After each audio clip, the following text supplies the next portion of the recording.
வணக்கம் மாணவர்களே. இப்போ நம்ம இந்த வீடியோவில் வந்து 10ஆம் வகுப்பு தமிழ் பாடத்துக்கான அரையாண்டு தேர்வு வினாத்தாள் தான் வந்து பார்த்துக்கிட்டு இருக்கோம். இது வந்து இப்போ ஒரு எக்ஸாமுக்கான மாடல் கொஸ்டின். ஸோ இந்த கொஸ்டின் வந்து மாடலாக வச்சு நீங்கள் வந்து நாளைக்கு எழுத போகிற எக்ஸாமை வந்து பார்த்துக்கோங்க. இதில் இருக்க நெடுவினா எல்லாமே ஃபுல்லாக பார்த்துக்கோங்க. கண்டிப்பாக நீங்கள் இதில் இருக்க நெடுவினா படித்தாலே போதும். கண்டிப்பாக இதில் வந்து நமக்கு நெடுவினா வந்துடும். ஸோ நீங்கள் நெடுவினா வந்து ஈஸியாக வந்து ஃபுல் மார்க் வாங்கி நெடுவினாலாம் ஃபுல் மார்க் வாங்கிடலாம். அடுத்து நீங்கள் மனப்பாட பாடம் ஏற்கனவே படித்து வச்சுருப்பீங்க. ஸோ மனப்பாட பாடலே நமக்கு ஃபுல் மார்க் வாங்கிடலாம். அப்புறம் ஒன்வே நல்லா பார்த்துக்கோங்க. அந்த ஒன்வேல நம்ம ஃபுல் மார்க் வாங்கிடலாம்.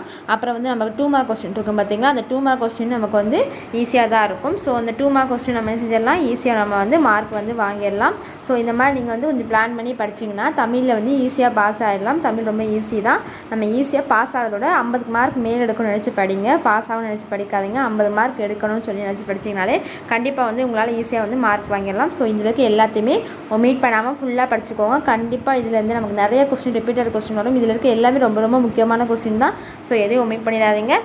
இப்போ 4 கொஸ்டின்னா 4 கொஸ்டின் மட்டும் படிக்காதீங்க. அதில் இருக்க எல்லாத்தையும் படிச்சுக்கோங்க. அப்படி படித்தா தான் கண்டிப்பாக அதுலேருந்து நமக்கு நிறைய நமக்கு வந்து அப்படி ரிப்பீட்டட் கொஸ்டின் வரும்போது நம்ம ஈஸியாக வந்து எழுதி பாஸ் ஆகிடலாம்.